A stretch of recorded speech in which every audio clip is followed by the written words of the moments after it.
نحمده ونستعينه ونصلي على رسوله الكريم. میرے محترم بزرگ دوستو، شاید دنیا میں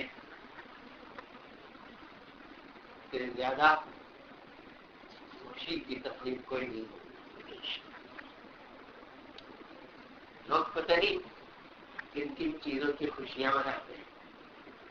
کوئی شادی کی سالگرہ کی منا رہا ہے، کوئی پیدائش کی سالگرہ کی منا رہا ہے، کوئی ملک کی منا رہا ہے، کوئی 50 سال ہے، کوئی 100 سال ہے. کیا ہے یہ خوشی کی تقریب؟ یہ ہے کہ جس میں ایک معصوم بچے نے اللہ کا وہ کلام جو اللہ کے سب سے زیادہ قیمتی ہے نماز کے اندر کھڑے ہو کے سنا. اس سے زیادہ خوشی کی چیز اور کیا ہو سکتی ہے؟ لوگ خوشیاں منایا کرتے ہیں کہ جی پچھلے دنوں جدہ میں ایک صاحب کہتے ہیں کہ میں وہاں جا رہا ہوں لاس اینجلس. ابھی میں کیوں جا رہا ہوں کہ بچے کے جو ہے وہ گریجویشن کی تقریب ہے. کیا حیثیت حفظ کے مقابلے میں اس گریجویشن کی تقریب؟ کمیونیکیشن میں جا رہا ہوں، اس میں جا رہا ہوں، اس میں. اصل خوشی کا موقع یہ ہے کہ وہ کلام جس کے ایک ایک حرف کی اللہ کیا قیمت، ایک ایک حرف صرف الف لام میم کے 30 نیکیاں مل جائیں. صرف الف لام میم 30 نیکیاں. اور سارا قرآن پاک پڑھ لے تو کتنی نیکیاں؟ اور یہ اس وقت ہے جب آدمی بغیر سمجھے ہوئے، بغیر دھیان کے، بغیر خیال کے پڑھ لے. اور اگر سمجھ کے پڑھے، دھیان سے پڑھے، تو پھر تو نور علی نور. پتہ نہیں کتنی قیمت ان الفاظ کی بڑھ ہے. اور پھر یہ الفاظ بھی نماز کے اندر، یہ تو بغیر نماز کے ثواب ہے 10 نیکیوں کا. پھر نماز کے اندر کئی گنا زیادہ. وہ نماز رمضان المبارک کی نماز ہو اور وہ تراویح کی نماز ہو، کتنی بڑی دولت، کتنی بڑی دولت. اللہ مجھے اور آپ کو اس کی قدردانی نصیب فرمائے کہ قرآن ہے کیا، قرآن ہے کیا. یہ قرآن ضابطۂ حیات ہے. اس قرآن پاک کے اندر اللہ پاک نے زندگی گزارنے کے سارے اصول اور طریقے رکھے ہیں. کوئی چیز بھی تو ایسی نہیں ہے جو قرآن پاک میں موجود نہ ہو. کوئی چیز بھی تو ایسی نہیں جو قرآن پاک میں موجود. کہیں اشارہ ہے اور کہیں تفصیل ہے. جہاں اشارہ ہے اس کی تفصیل احادیث مبارکہ کے اندر موجود ہے، صحابہ کی زندگی کے اندر موجود ہے. قرآن نے کسی چیز کو نہیں چھوڑا. حتیٰ کہ گھر میں کیسے داخل ہو قرآن نے اس کو بھی تفصیل سے بتایا. گھر میں کیسے داخل ہو، اپنے گھر میں کیسے داخل ہو، دوسرے کے گھر میں کیسے جائیں، اجازت لے تو اجازت کیسے لے، کن الفاظ میں اجازت لے. دروازے کو کھٹکھٹانا ہو تو کتنی آواز میں کھٹکھٹائیں. قربان جائے قرآن کے کہ قرآن نے یہ بھی بتایا، قرآن نے یہ بھی بتایا کہ جہاں رہ رہے ہو تو اپنے پڑوس والوں کے ساتھ کیا برتاؤ کرو، کیا برتاؤ. اور اتنی تفصیل سے اس کو بتایا پڑوسیوں کے حقوق. لیکن کیا کریں، کیا سب کچھ سمجھا؟ نہ سمجھا تو قرآن کو نہ سمجھا. سب کچھ سمجھا، نہ سمجھا تو قرآن کو نہ سمجھا. اور ایک آسان سا عذر پاکستانیوں کے لیے کہ جی یہ تو عربی زبان میں ہے، ہماری تو اردو زبان ہے. یہ کوئی عذر ہے؟ یہ بوٹنی کس زبان میں ہے، یہ اسٹیٹکس کس زبان میں ہے، یہ فزکس کس زبان میں ہے، یہ سارے اکنامکس اور یہ کس زبانوں میں؟ یہ ہماری پاکستانی زبان میں. کیسے ان کو سمجھ لیا؟ اتنی موٹی موٹی کتابیں کہ آدمی کو اٹھا کے ہاتھ میں درد ہو جائے وہ ساری سمجھ. اس کے باریک سے لفظ کے معنی کے لیے گہرائی کو پہنچ گئے، جس کے بغیر وہ فن نہیں حاصل ہو، چاہے اس کے لیے 10 ڈکشنریاں دیکھنی پڑی تو دیکھی ہے اس لفظ کے لیے تاکہ یہ ڈگری ایک قرآن مظلوم ایسا ہے جس کو یوں کہہ کے چھوڑ دیا کہ جی یہ عربی میں، اور اس سے بڑا ظلم کہ اس کو اردو میں یا انگریزی میں سمجھنے کی کوشش کرتے ترجمے۔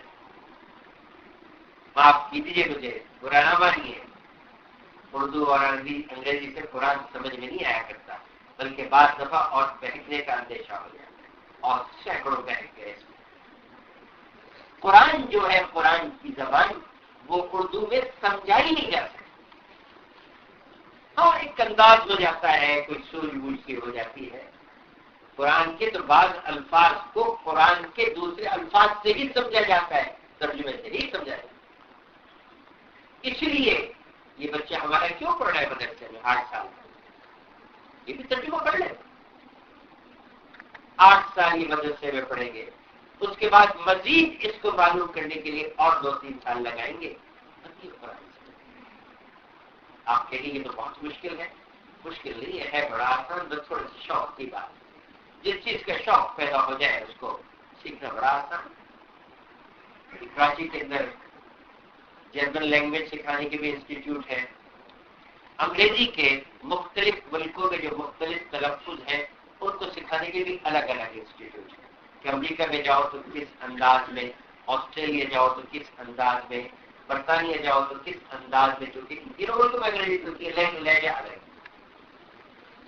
ہمارے ایک بچہ یہ گلشن اقبال میں وہ جرمن لینگویج سکھاتا ہے، میں نے اس سے پوچھا بیٹا تمہاری کلاس میں کس عمر کے لڑکے ہوتے ہیں؟ کہ لہذا 60 سال کے بھی ہوتے ہیں، 65 کے بھی ہوتے ہیں، 45 کے بھی ہوتے ہیں، 40 کے بھی، 18 کے بھی، 17 کے بھی۔ میں نے کہا وہ 60 والے 18 سال والوں کے ساتھ بیٹھ کے شرماتے نہیں، کہتے ایک بھی نہیں شرماتا۔ وہ اس لیے نہیں شرماتے کہ اس کو سیکھ کے اس کے پیچھے مارک نظر آتے تھے، اب تو یورو ہو گیا نا پہلے مارک، اس لیے نہیں شرماتے تھے۔ اب اگر ہم کہتے تھے کہ قرآن سمجھ لو تو کہتے ہیں بچوں کے ساتھ بیٹھ کے شرم آتی ہے، کیونکہ اس کے پیچھے جنت ہے وہ نظر نہیں آ رہی۔ اگر قرآن کو سمجھ کے جنت نظر آ جائے تو ہر عمر والا کسی عالم کے پاس قرآن کو سیکھنے کے لیے جائے۔ بہرحال میں تو مختصر الفاظ میں یاد کرنا چاہتا کہ قرآن بہت بڑی دولت ہے، بہت بڑی دولت ہے، یہ ضابطہ حیات ہے، اس میں زندگی گزارنے کے سارے طریقے موجود ہیں۔ ہم اس کو پہلا حق تو قرآن پاک کا یہ ہے کہ اس کو پڑھا جائے۔ قرآن کے ہم پہ کچھ حقوق، پہلا حق تو یہ ہے کہ اس کو پڑھا جائے۔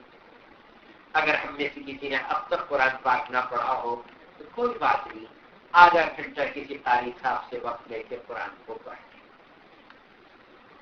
آدھا گھنٹہ پڑھے لکھے لوگوں کے لیے آدھا گھنٹہ بھی دے دے تو انشاءاللہ 3-4 مہینے میں قرآن پاک پڑھ لیں۔ پھر اس کے بعد اس کی تلاوت کی جائے، یہ پہلا حق ہے کہ قرآن کو پڑھا جائے۔ اللہ پاک نے قرآن صرف رمضان المبارک کے لیے نہیں بھیجا، قرآن پاک سارا سال کے لیے بھیجا ہے۔ اس کی روزانہ تلاوت کی جائے۔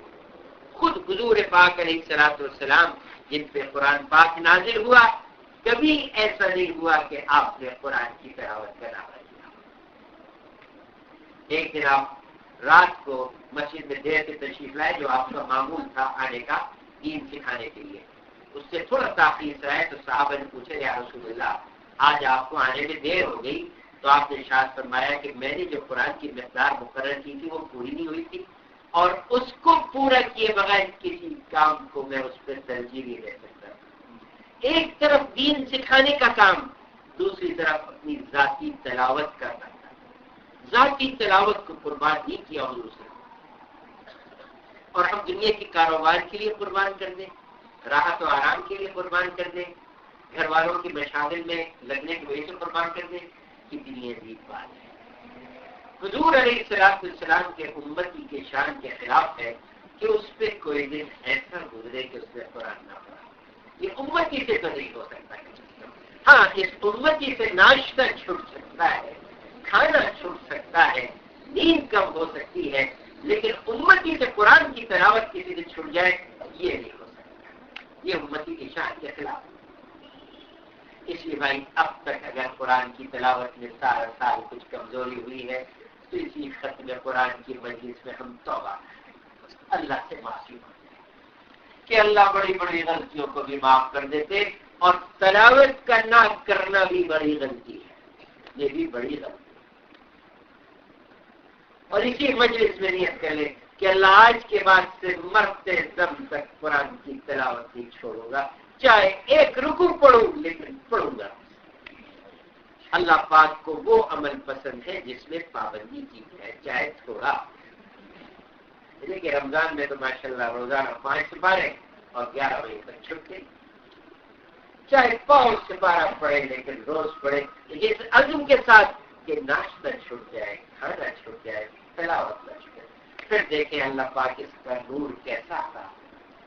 قرآن میں تو اللہ نے وہ چاشنی رکھی ہے، وہ سرور رکھا ہے کہ ایک دفعہ اس کو کسی کا مزہ آ جائے تو واللہ میں کہتا ہوں کہ ناشتہ وہ چھوڑ سکتا ہے، تلاوت نہیں چھوڑ سکتا ہے۔ میں نے دیکھا ہے ایسے بزرگوں کو جن کو قرآن کا سرور ملا کہ وقت کم ہے تو انہوں نے ناشتہ چھوڑ دیا، تلاوت نہیں چھوڑی۔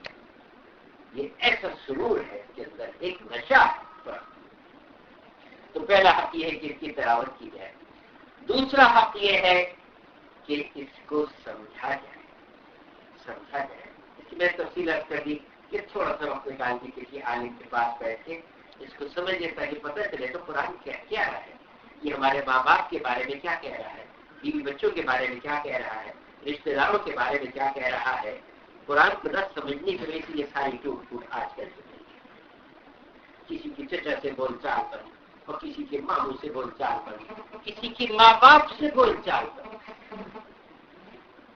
اور قرآن کی آیتوں کی تفسیر میں حضور صلی اللہ علیہ وسلم کیا ارشاد فرما رہے کہ ٹھیک ہے انسان کمزور ہے، غصہ آتا ہے، طبعی چیز ہے، اگر غصہ آ گیا تو اجازت اللہ نے دے دی، ٹھیک ہے 3 دن تک بول چال بند کر لو، غصہ ہے انسان کو اللہ جانتے ہیں۔ پھر آگے ارشاد فرما دیا کہ کسی کے لیے حلال نہیں اور جائز نہیں کہ 3 دن سے زیادہ کسی سے بات چیت بند کرے، جائز نہیں ہے کسی کے لیے کہ کسی کو 3 دن سے زیادہ چھوڑے رکھے۔ اور ایک اور روایت میں آتا ہے کہ جس نے کسی سے 1 سال تک بات چیت کو بند رکھا تو ایسے ہی ہے جیسے اس کا قتل کرنا۔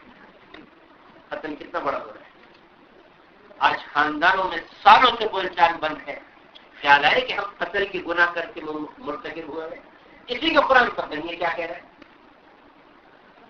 اگر قرآن کو سمجھے تو یہ قطع تعلق خاندانوں میں نہ ہو، اور یہ قطع تعلق ایسی اللہ کی ناراضگی کی چیز کہ قطع تعلق کرنے والے کی دعائیں بھی قبول ہیں، اس کی دعائیں بھی قبول ہیں۔ یہ جو اب راتیں آ رہی ہیں شب قدر جس میں اللہ سب کی دعائیں قبول کریں گے، 3 شخص ایسے ہوں گے جن کی دعا کو اللہ پاک کہیں گے نیچے رکھو، اس میں ایک وہ بھی ہے جن کے آپس میں تعلقات بھی ہیں۔ جب تک کہ یہ صلح نہیں کر رہے ان کی دعاؤں کو اوپر مت آنے دینا۔ بیت اللہ میں 14 مقامات ایسے ہیں جہاں دعا قبول ہوتی ہے۔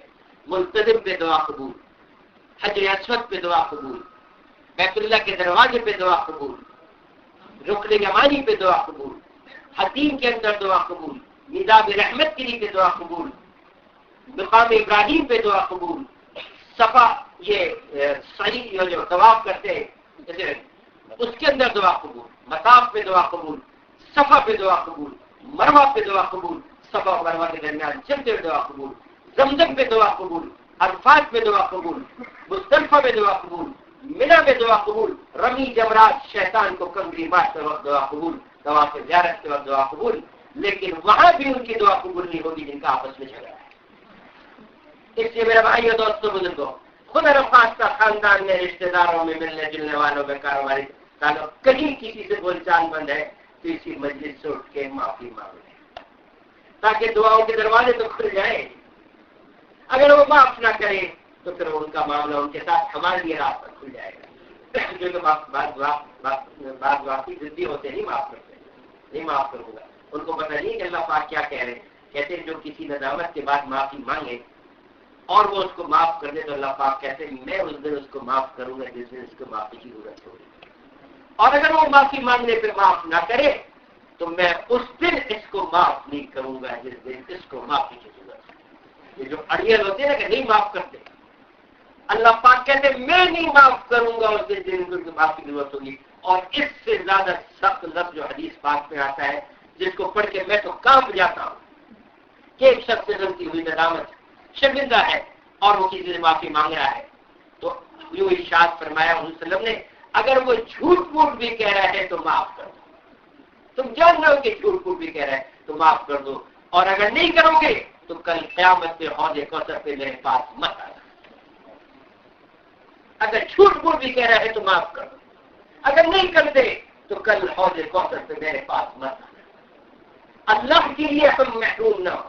خاندانوں میں صلح کریں آپس کے تعلقات کو سنواریں جہاں جھگڑے ہیں ختم کریں. اسی مجلس اٹھنے کے بعد فون موجود ہے فون پہ معافی مانگیں. شیطان کرنے نہیں دے گا. کہتے ہیں مولوی صاحب کو کیا پتا ہم جانتے ہیں ان کو ایک دفعہ معافی مانگی تو اور سر پر چڑھ جائیں گے. کوئی بات نہیں ہم دوبارہ معافی مانگ لیں گے دوبارہ یہ سارے فضائل ملیں گے پھر سر پہ چڑھیں گے تو دوبارہ مانگ لیں گے پھر یہ فضائل ملیں گے.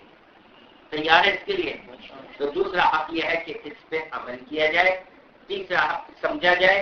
تیسرا یہ ہے کہ اس پہ عمل کیا جائے. اور چوتھا حق یہ ہے کہ اس کے پیغام کو لے کے دنیا کے چپے چپے میں کرا جائے اور ڈنکے کی چوٹ پہ کہا جائے کہ دنیا میں آخرت کی زندگی کامیاب بنانا چاہتے ہو تو قرآن کے مطابق زندگی گزاریں. کیونکہ حضور علیہ السلام آخری نبی ہے. آپ کے بعد نبی کوئی نہیں آئے گا. اب ختم نبوت کی وجہ سے اس قرآن کے پیغام کو پہنچانا میرا اور آپ کا اور امت کے ہر فرد کا کام ہے. یہ صرف تبلیغی جماعت والوں کا کام نہیں یہ صرف علماء اکرام کا کام نہیں یہ کسی دینی تنظیم کا کام نہیں. ہر فرد امت کی ذمہ داری ہے کہ قرآن کے پیغام کو دنیا میں لے کے چلے. تو اس کے لیے تیار ہے اس تقریب میں. اللہ عمل کی توفیق عطا فرما دے. اللهم صل على المسلمين والمسلمات يا ارحم الراحمين يا ارحم الراحمين يا ارحم الراحمين. ربنا آتنا في الدنيا حسنة